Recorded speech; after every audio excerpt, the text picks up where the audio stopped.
nasa batas, 3 years na yung solo parent law. Pero hindi sila nakakapagbigay ng scholarship sa mga solo parents at anak ng solo parents. Yun pala, may 10 billion! May 10 billion! Hello po mga ka-BH. Nakangiti po ako pero kahapon nanghina po ako dahil for the first time kong nakita na may 10 billion earmarked revenue pala ang CHED para sa scholarships.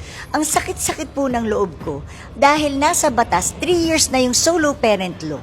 Pero hindi sila nakakapagbigay ng scholarship sa mga solo parents at anak ng solo parents. Yun pala, may 10 billion!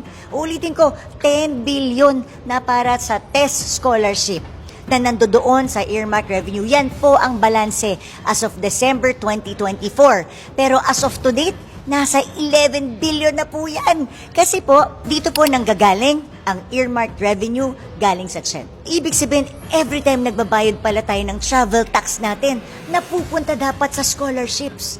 Kaya, samahan niyo po akong kalampagin ng CHED. Nag-promise sila kay Congressman Robert Nasal na tututukan na nila ang paggamit sa pondong to. For this year, 799 million lang ang nirequest nila for 2026.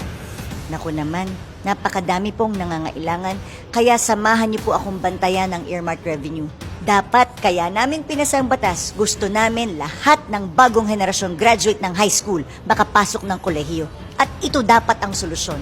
Samahan niyo po akong bantayan ang 10 billion or 11 billion earmark revenue ng CHED para mapunta sa college scholarship ng ating mga bagong henerasyon na high school graduate at syempre ng lahat ng gustong magkolehiyo nating mga kababayan, lalo na ng ating mga solo parents at anak ng solo parents. Mga ka-BH, samahan niyo po ako sa laban na to.